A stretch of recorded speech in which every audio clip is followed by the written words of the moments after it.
Welcome to episode 3 of the Rob is Right podcast. Now, this week we are going to do a different format, but we still need Rob's wisdom now more than ever. So today's topic is a discussion on what I'm calling keeping the faith in an age of polarization. So Rob, thank you for being with us today. How are you doing? Stu, I am fine, buddy. How are you? I am doing well. So this is Before we get going, Stu, do you like peaches? Yes, I like peaches. Have you seen my peach tree in my backyard? I've not. It's prodigious. It's just, it's incredible. It produces a lot of peaches. That's pretty cool. I have a whole bag over here for you if you like some. Right on. That would be rad. Perhaps you could bake me a peach pie or something.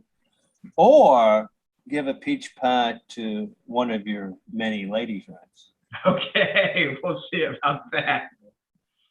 Well, today's topic is a pretty heady topic, but I think it's going to be a very interesting discussion.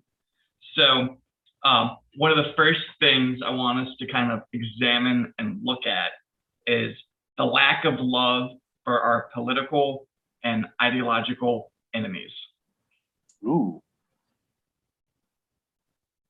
All right. I'm ready to go. You want me to comment on that? Yeah, absolutely.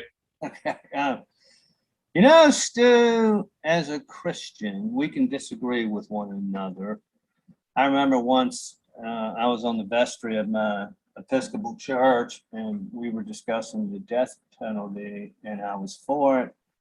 And the preacher lady who was on staff at the time said, well, how can you do that?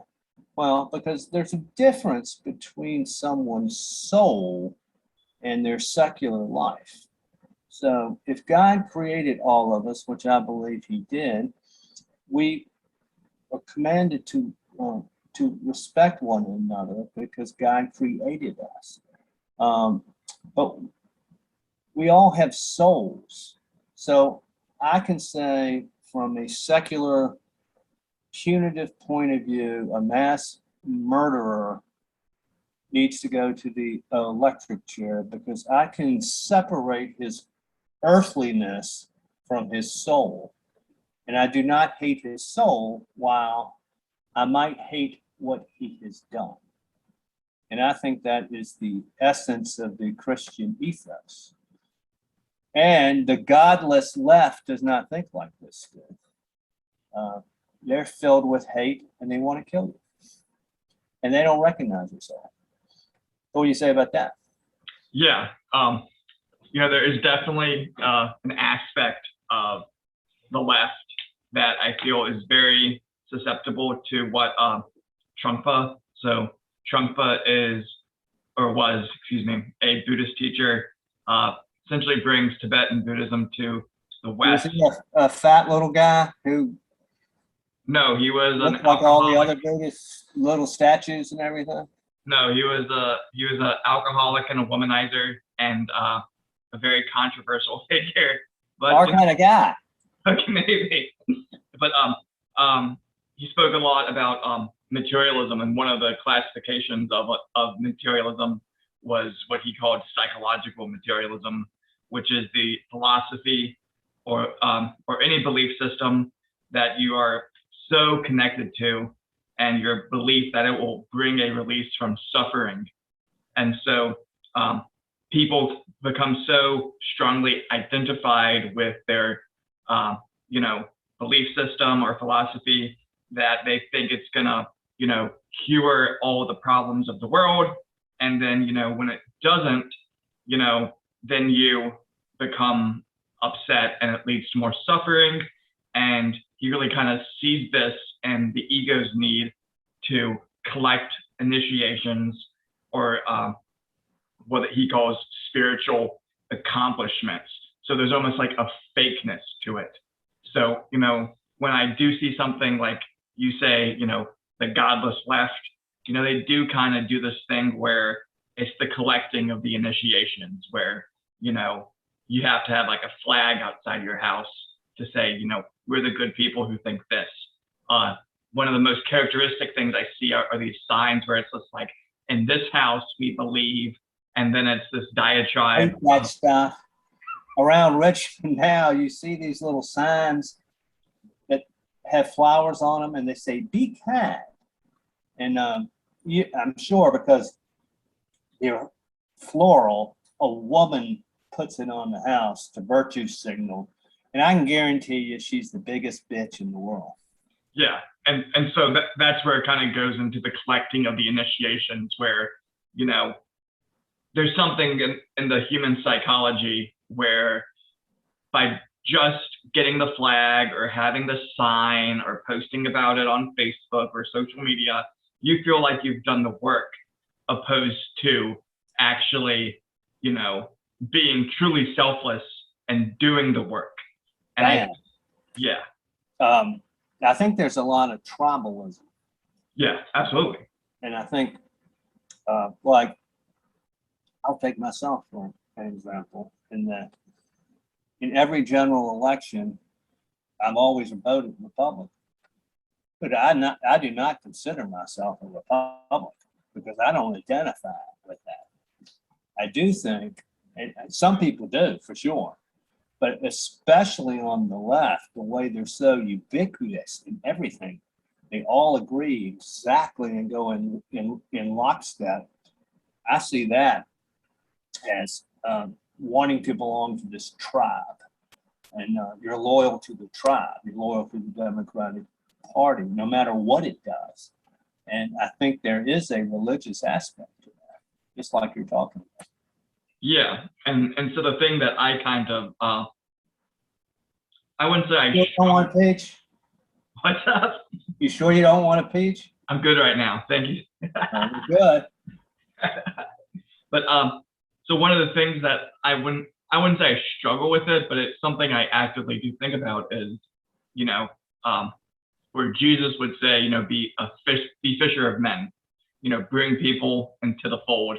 You know, there's the aspect where, you know, I would like to bring more people into a fold of just thinking for yourself, regardless of whether or not I'm 100% on board with it, because it really kind of just seems, you know, that people are just really falling into, you know, lockstep, you know, what they think their respective tribe wants them to do, opposed to, you know, critically thinking, or, you know, what I guess maybe someone like Ayn Rand would say would be, you know, be rightfully selfish in the moment, and, you know, pursue, you know, your own interests and maximize your own individual self. So, well, I think you can have these discussions in the right vacuum. And I do think Christianity is a portal to do a lot of that. The Bible talks about the fruits of the Spirit, and I don't think I can name them all right now. But it's wisdom, self-control, kindness, things of that nature. There are 4 more I can probably think of them if I was under pressure. But when you're in an environment like that, and you allow the Holy Spirit to wash over you, such that you are in that mode, you can actually have a critical conversation with somebody who doesn't believe what you believe in, and you can maybe make some progress along those lines. But you know, in this atmosphere of this cauldron of hate all the time, you can't have a reasonable discussion with folks. And I have said for a long time, we need to return to our Judeo-Christian principles, so that the body politic will work the way our founders intended it to. Yeah, and so, you know, when we do have these conversations, you know, I think of someone like a Daryl Davis, who is he's a musician, and, you know, he would actually go and befriend members of the KKK as a Black man. And as he's done this for years, he's put himself in lots of danger to do this, but he's actually taken a lot of those Klansmen, I guess that's how you would say it, and gotten them to leave that and become normal people, and has essentially rehabbed these people who, fell into that for, their own tribal reasons. And he's essentially helped these people by, being nice, having a conversation with them, engaging with them, and, not seeing them as an enemy, but seeing them as a human being that, might just be a little bit messed up in their own respective way. I think when you view people as not adversaries, but other people made in the image of God, you're able to have that type of viewpoint or perspective on that. Whitaker Chambers, he was a commie, and he was a fellow traveler, and he was filled with hate. But what happened to him? The turning point of Whitaker Chambers' life, when he turned around and he ratted on, he didn't really want to rat on Alger Hiss. Nixon drew it out of him. But what made him leave the Communist Party in, I don't know, was it 1938 or something, was he was married, he had a child, he was living in rural Maryland. There was an Episcopal church up on the hill. They started to go to church. And he recognized some sort of divine spark. Something was present in that community when one or more gathered together. The Holy Spirit is there. He felt something, and his heart started to change. So yeah, I think with the help and aid of God and the recognition, I believe that we can have civil discourse and eliminate a lot of the rancor and hatred that you see in our political environment. Yeah, and it's interesting to kind of see, people, kind of come around to certain ideas as, time progresses. And it's just kind of fascinating to me to reflect on the notion that it's ridiculous to view anyone as an enemy when in any given moment, they truly can, kind of have that eureka moment, that epiphany, and kind of have that change of like, oh, well, I have been thinking these negative ideas because, their own kind of garbage going on in their life where, they have been bitter because of blah, blah, blah. And they've let that manifest as, some sort of like crazy extremism or feeling the need to act like they're holier than thou above other people. So, but, everyone has to find that journey on their own.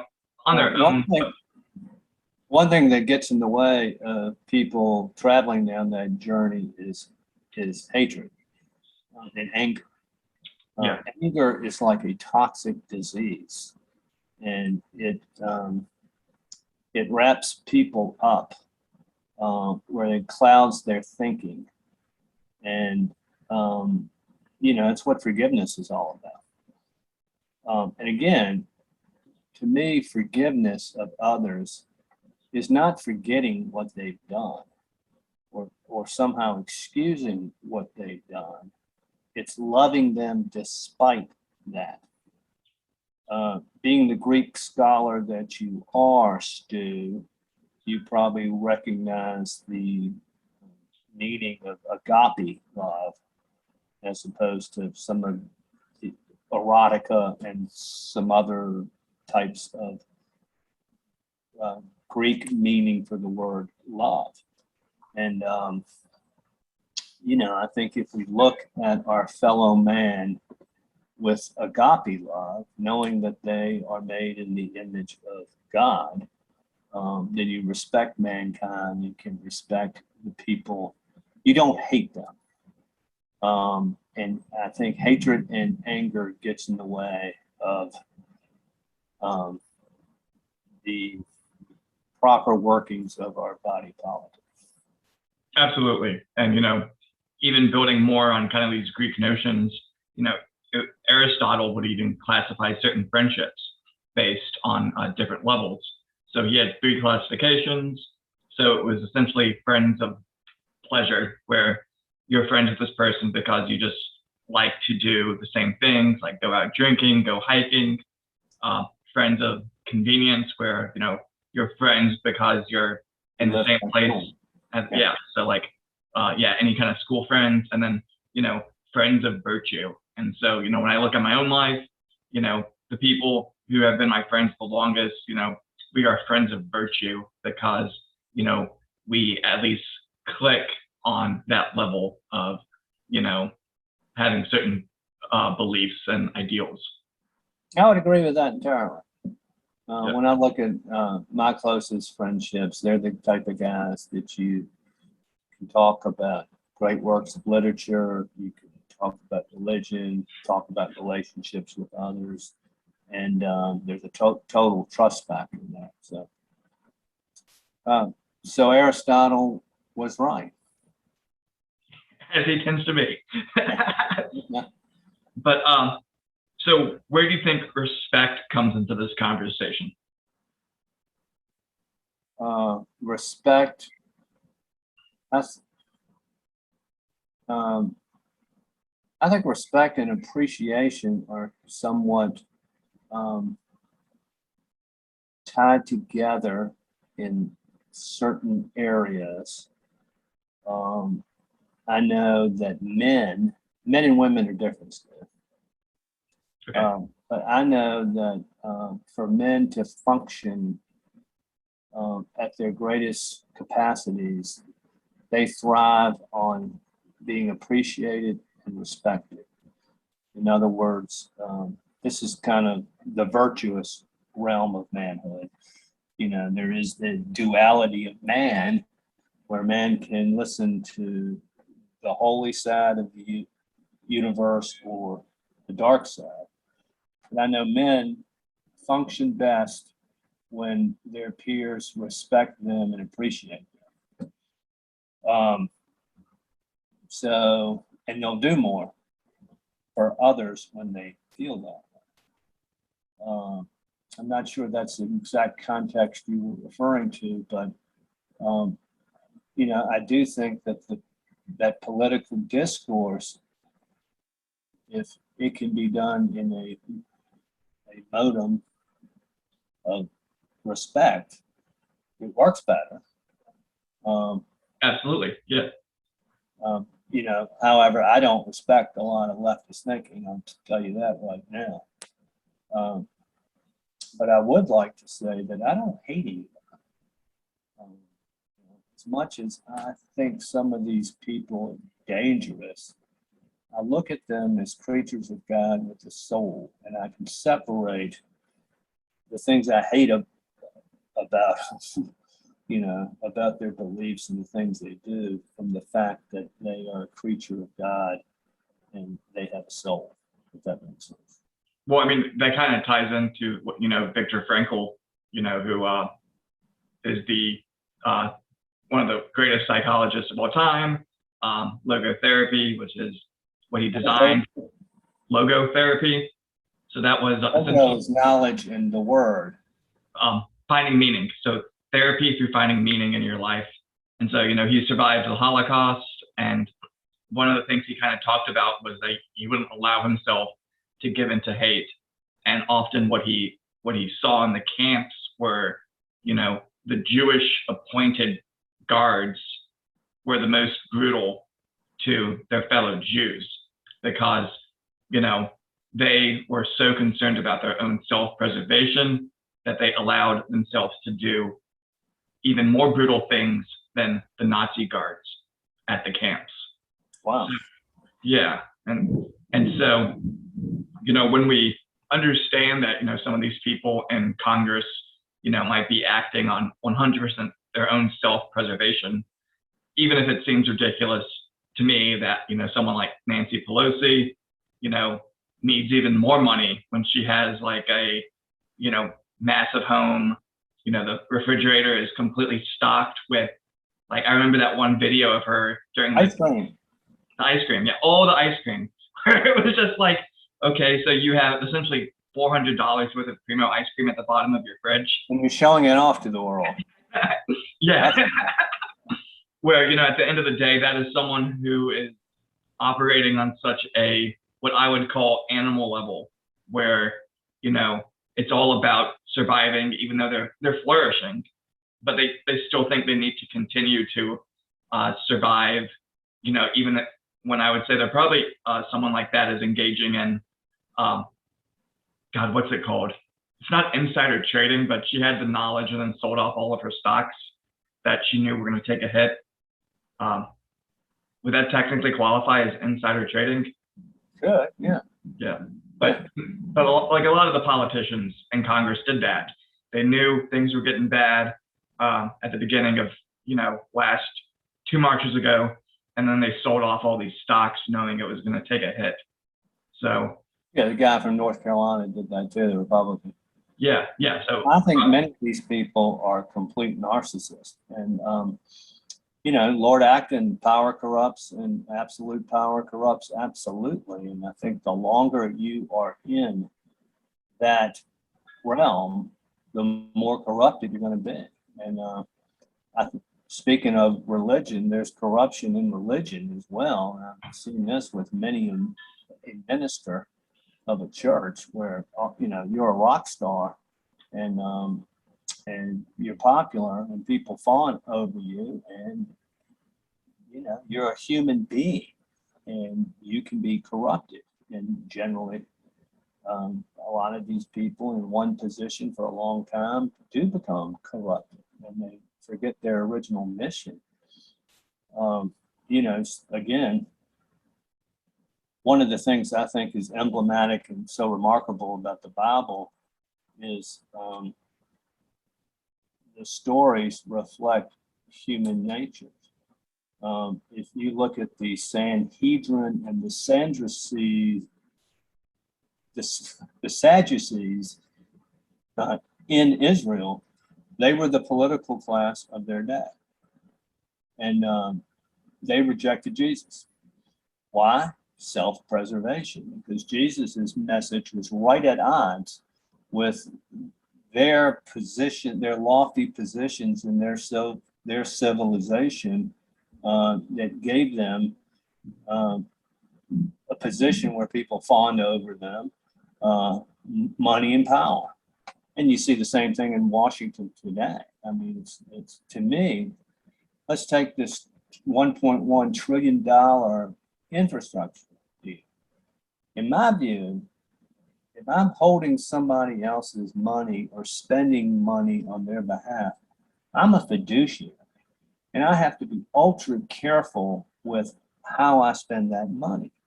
I mean, I couldn't sleep at night unless I knew where every penny of that bill went, and that every penny was going to work in a very efficacious manner to fulfill some worthy goal.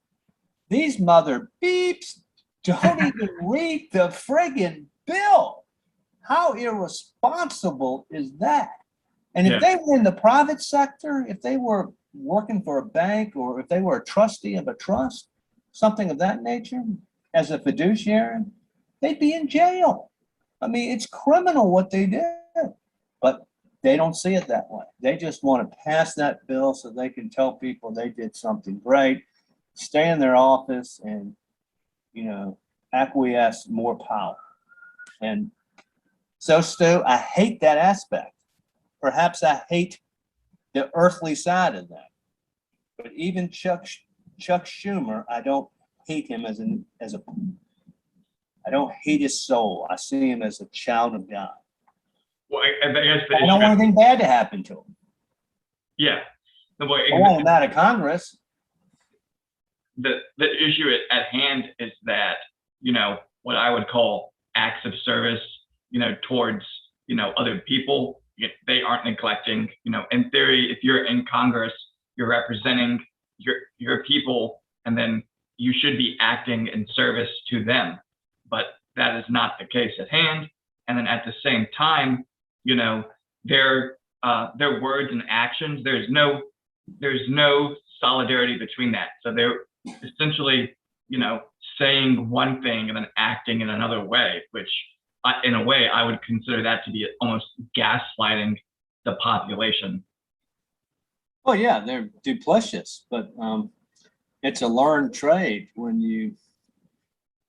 you're there long enough that it's always about self-preservation. You learn how to be duplicitous. Yeah, I don't like the political class. Dude. I think that the government that powers best, the government that governs best is the government that governs least and is closer to the people. I mean, I agree. I think about where I grew up, Richmond County, Virginia, population about 8,000. I've had some zoning cases down there, and I have had to learn everything because they were big zoning cases. And I had to learn everything about the way the government worked down there. And there are 5 guys on the board of supervisors. I know them all. They're all businessmen in the community. Some went to college, some didn't.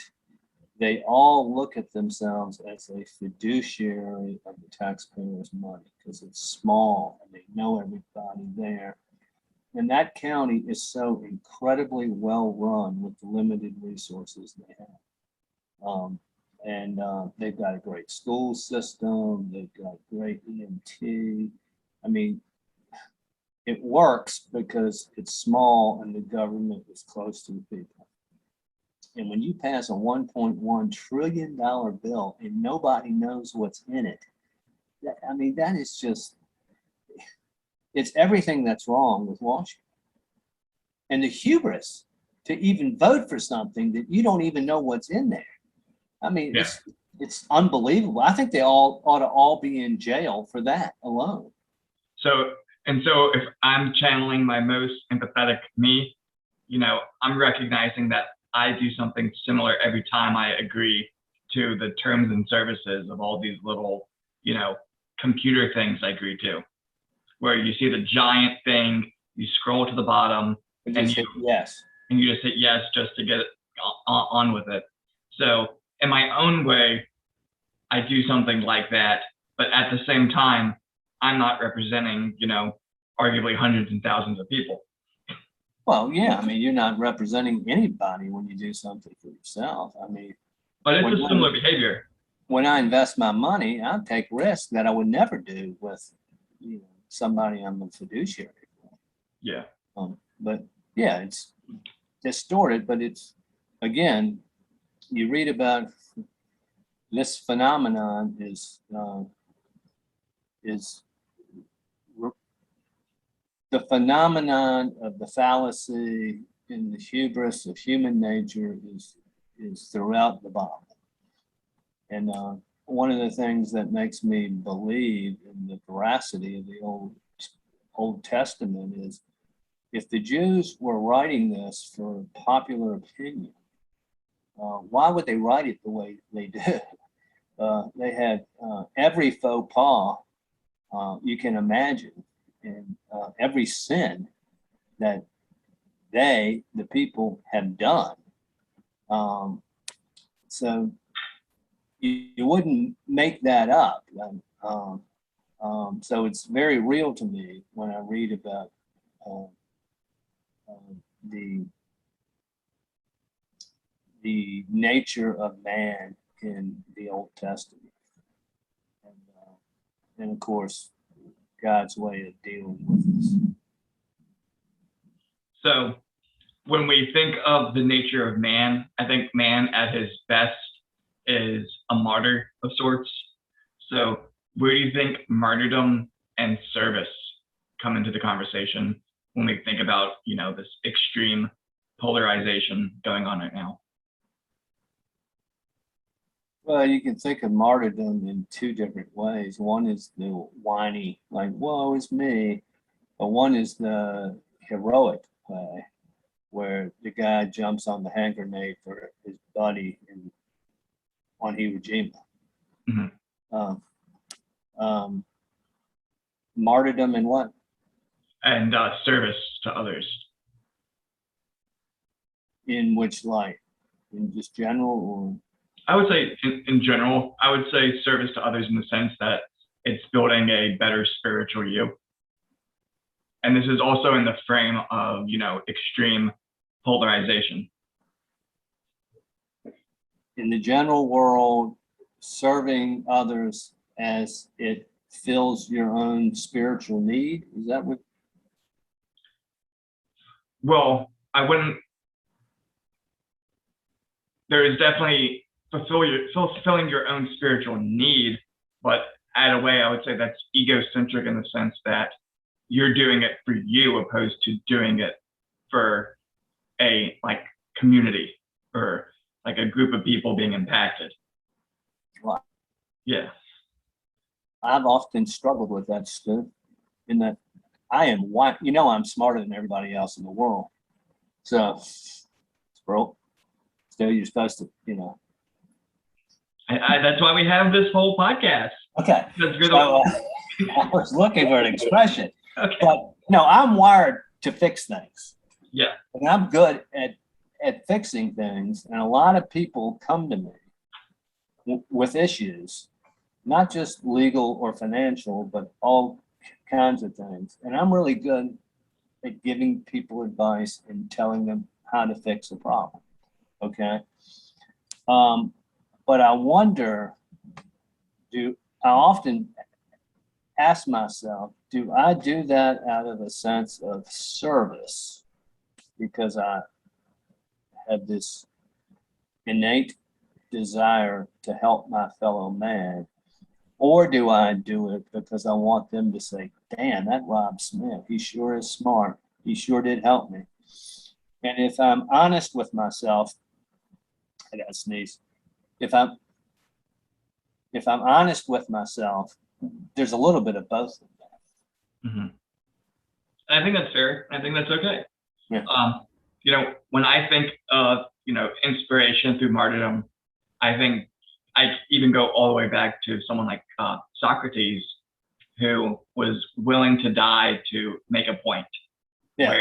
And I do think that's I compare it 100% to Jesus, where, you're willing to go up against the powers at be to prove your point.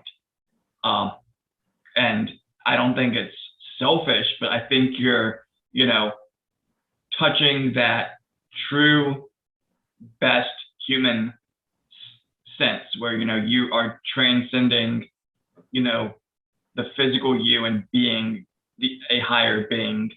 And I think there are going to be, and so all throughout the course of some of these, COVID lockdowns and stuff, we've definitely seen people, willing to make a point at their own detriment, businesses defying being locked down. I was really inspired by some of the, some of the Jewish community up in New York, taking giant wire cutters and,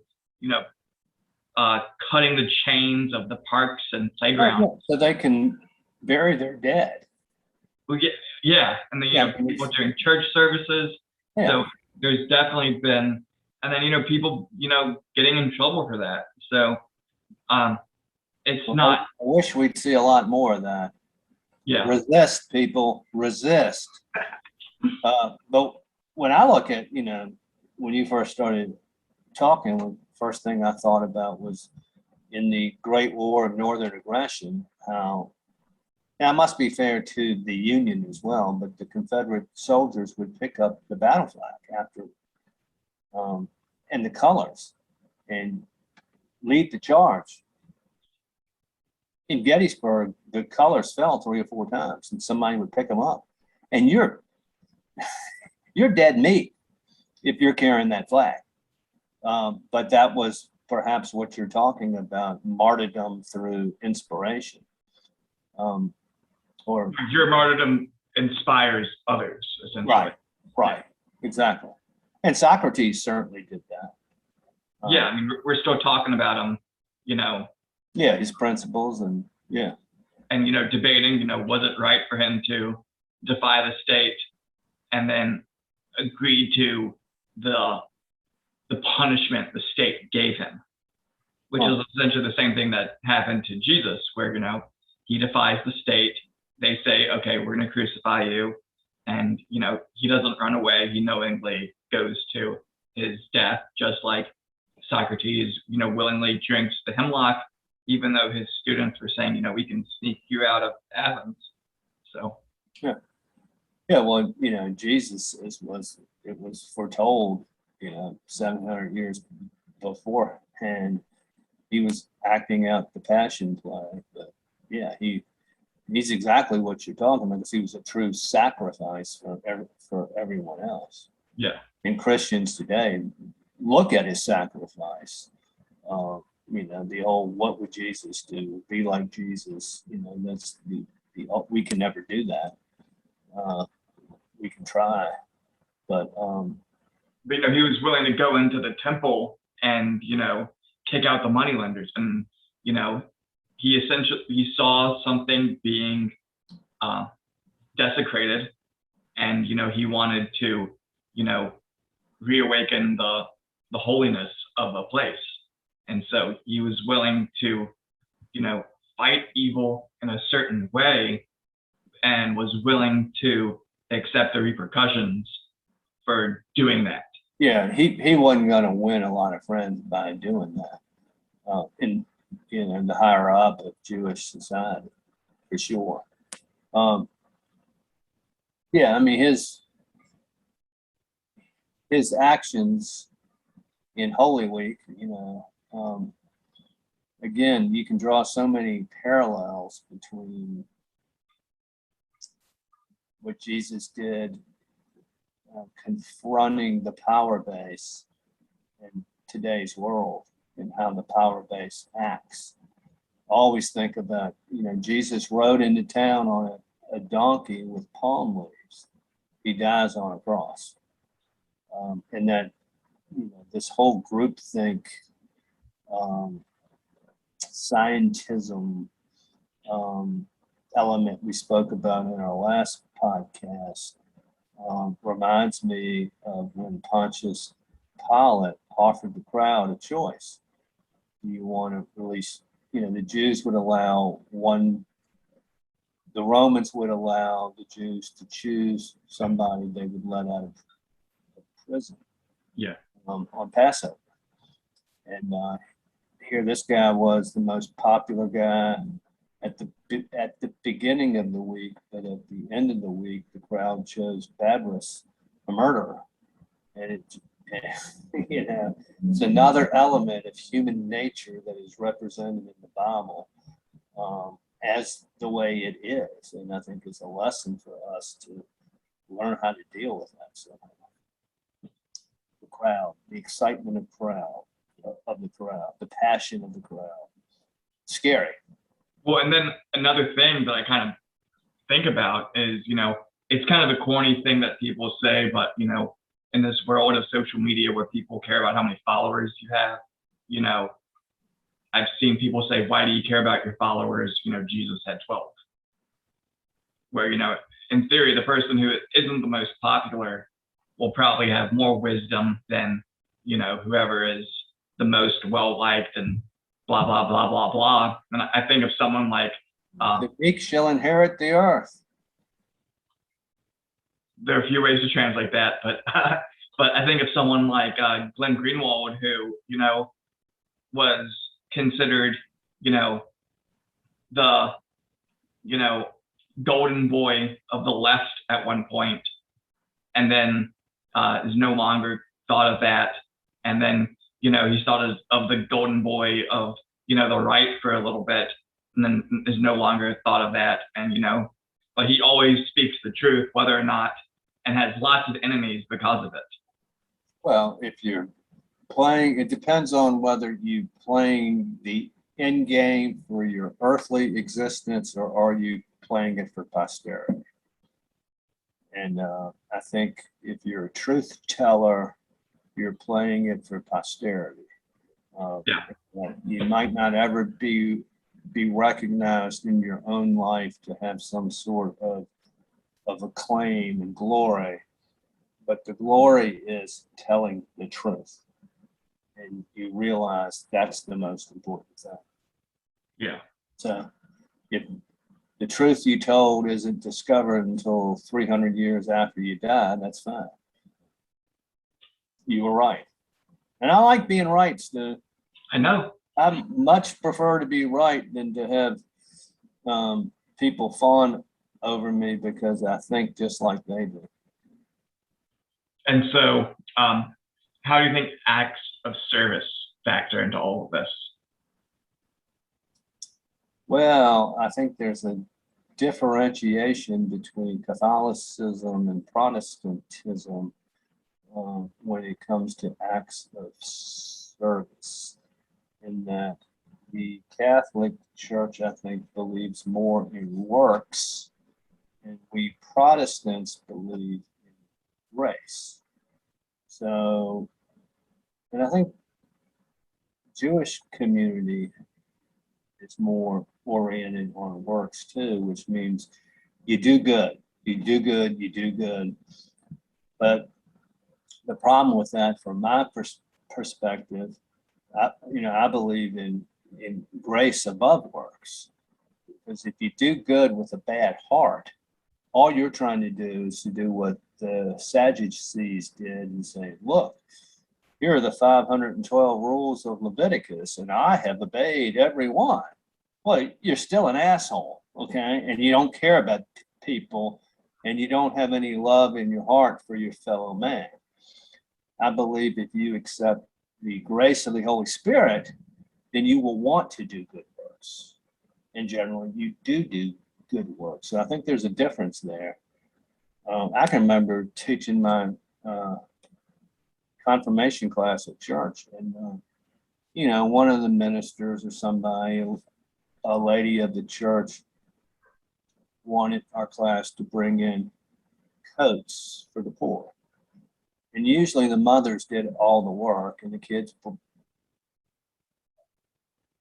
bring in the coats, and they pile them all up in the floor. And I said, "This doesn't mean shit to my class." I said, "Y'all are bringing these coats in because it's a duty." But I said, the most important thing in Christianity, and I'm going to sound like one of those people who put the little be kind things, but I said, is to be kind to one another, is to love one another, not, collecting coats because you feel like, you're supposed to do that. You go out and you help people because you've been touched by the Spirit and you want to help them. I think it's a big difference. Yeah. And so I guess my response to that is, like, a practice that I have is do 5 acts of generosity a day, but the person can't know that you're doing it. So you don't get the acclaim. Correct. So then you kind of get in, it almost sounds paradoxical, where it's just like, well, how can you be generous if no one knows about it?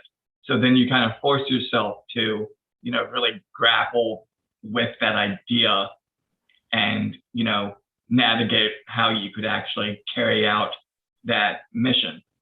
So, but yeah, so it's interesting to do. And some days it's tough to do it, but it's an interesting kind of way to do that in a non-egocentric way, kind of harkening back to, are you doing this for your own spiritual need, or are you doing it for, because you think it's the thing to do? So I do that in a way, in that I don't tell people how wrong they are sometimes. okay. So I could tell them how wrong they are and make them feel bad, but I don't do that. Is that on the same level of what you're talking about, Jim? I don't think so. But our last topic for this discussion is called being a happy warrior. Like Ronald Reagan. Or I would say Ron Paul, but yeah. Yeah. being a happy warrior. We'll continue. Give me your definition of a happy warrior and what context we might be discussing this. So, we know there's extreme polarization, going on, and, things are looking like they're getting crazier and crazier again. Apparently concerts are already been canceled. People are already, waving the flag of surrender. But never give up, Stu. Never. Who said never, never, never, never give in? I do not know.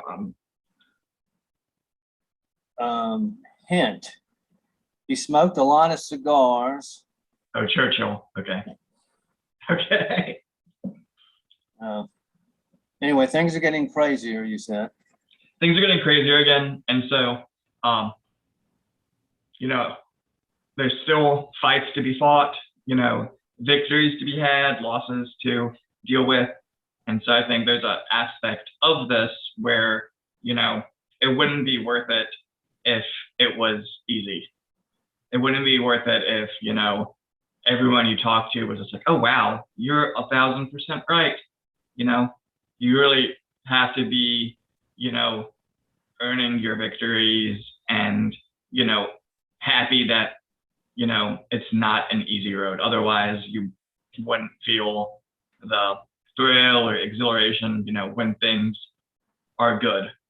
Well, I think how you present yourself in winning the argument is important, and that if you are a happy warrior, in that you can show you have a little bit of levity and you're not filled with hate, and you have a certain continence about you, then I think you're more apt to win an argument because people see you as more genuine. And I think that goes, I noticed just in the realm of Christianity, in that a preacher can get up on the pulpit and bang his fists and call everybody a fornicator and a sinner, and that may or may not work. But what I have seen is there's certain people who are so filled with the Spirit, and they're happy people, joyous people. They have a continence about them that grabs you, gets your attention. You go, oh my God, that person's got something inside of them. And they, to me, are more real and more authentic believers and practitioners of the tenets of Christ than others. And there was a lady here in town years ago. I took an Alpha class. I don't know if you know about Alpha, but it was this British minister vicar dude in, I think, St. Paul's in London, started a kind of a Christianity 101 class, and it spread all over the world. It was on video. But Brenda led that class, and she had something. She died of cancer, but it made a big impact on me in noticing people's continence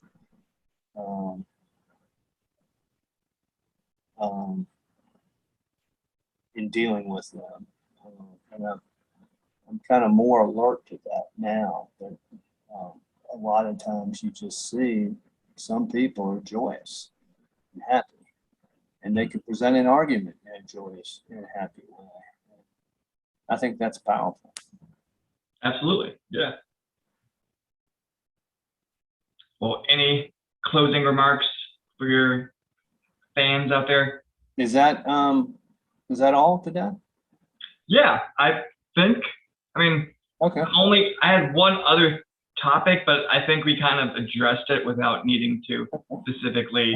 You're the boss, man. I'm just here to, to answer questions. I look up to you as being the leader, the Dalai Lama of podcasting. Okay. Yeah, I got lots of peaches at my house, and I don't want to see them go to waste. So anybody who wants them, you can contact us. Yeah. Well, right on. But thank you so much. I think we had a really great discussion today. I think a lot of people out there, are going to really enjoy it. I think this is an interesting topic because it's very much a neglected topic. Because, excuse me? You said it's very much a what kind of topic? Neglected topic. Oh, yeah. I think no one wants to talk about, what it means to, like, respect, and, have some sort of positive feelings towards your opponents, whether it's ideological or political or anything. That's because we took God out of the public spectrum, Stu. And all of the issues we talked today were normal issues to talk. We're part of it. We're part of everybody's everyday life, a generation or two ago. And when we neglect them, I think is when we see, frankly, evil in the world. Well, I mean, this would be someone who would be an opponent to us. Emma Goldman, she was a anarchist from America. She flees to the Soviet Union. She sees the reality of the Soviet Union. She walks into Stalin's office and says, "Why are we treating the people badly?" And Stalin says to her, "That's such a bourgeois notion." And so then she flees to England, and everyone there is expecting her to praise socialism. And she's like, "It's messed up in Russia. We can't allow them to do these things. And it's evil over there." And the audience essentially says nothing because she says something that was not what they wanted to hear. But she spoke the truth, and she realized that things are messed up. So, when we live in a world where, caring about others has become a bourgeois notion, things are really messed up. And, we have to have discussions like this so people can understand. That Stalin went to seminary. I mean, he was a seminarian. Yeah. I mean, it's just one of these wild things where those forces are good and evil, and the duality of man is always present. It's like in Animal House, although we laugh at it when they've got the angel on one shoulder and the devil on the other. That's the reality of our earthly existence. And we can listen to this guy or we can listen to that guy. The guy over here with the pitchfork, he's a liar. That's clever. That's all I got to say. Yes. Right. All right, Stu. Thanks. Peaches. Right on. Have a good night. See ya. Bye. See ya.